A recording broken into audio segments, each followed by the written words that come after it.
สบายดีคลิปนี้จะมาสาธิตวิธีการลงทะเบียนผ่านปึ้มสมโนครัวเนาะโดยที่เรากดเข้าลิงก์อยู่ทางYouTube เลยเนาะนี่จะปะลิงก์ไว้ให้ที่ลงทะเบียนเนาะเป็นจั่งใดให้เราไปติดตามนำกันเลยหลังจากเขาเข้ามาช่อง YouTube แล้วเนาะให้เรากดไปที่เพิ่มเติมเนาะจะเห็นเพิ่มเติมกดเข้าไปแล้วมันจะมีลิงก์ลงทะเบียนเนาะเราจะปะลิงก์ไว้ให้กดไปที่ลิงก์ลงทะเบียนเลยหลังจากนั้นป้อนเบอร์โทรศัพท์ที่เราจะลงทะเบียนเนาะให้ลูกค้าหรือว่าให้ตัวเองหลังจากป้อนเบอร์โทรศัพท์ครบแล้วกดต่อไปแล้วใส่รหัส OTP ยืนยันทางข้อความเนาะรหัส OTP จะเข้าข้อความเบอร์ที่เราจะลงทะเบียนเลือกข้อสมโนครัวเนาะกดเข้าไปหลังจากนั้นให้เราถ่ายรูปหน้าที่1รูปหน้าที่1ต้องถ่ายให้มันแจ้งและอยู่ในกรอบเนาะตัวนี้หลังจากนั้นก็กดสืบต่อ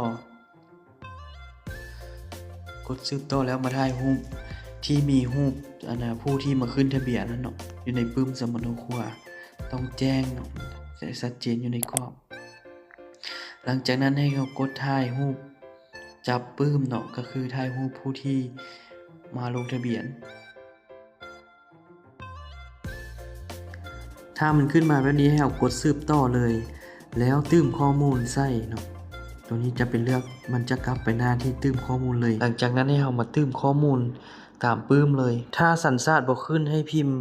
LAO แล้วเลือกตามมันที่มันเด้งขึ้นมาเลย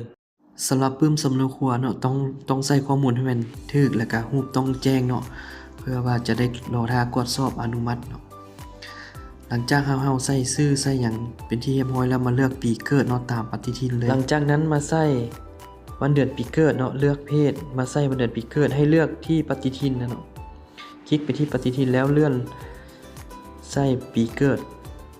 ของลูกค้าเนาะที่มาลงทะเบียนหลังจากเลือกปีแล้วเรามาเลือกเดือนเนาะเดือนเกิด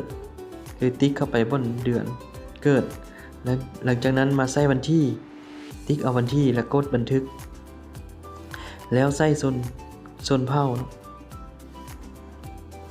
ตื้มข้อมูลให้ถูกต้องเลขที่เอกสารคือเลขที่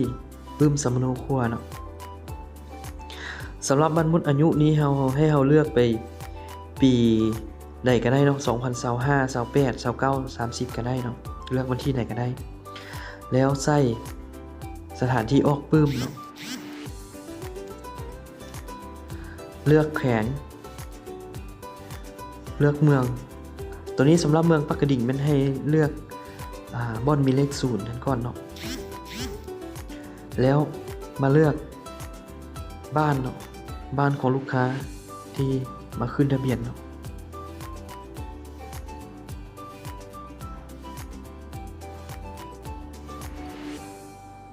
ใส่อาชีพ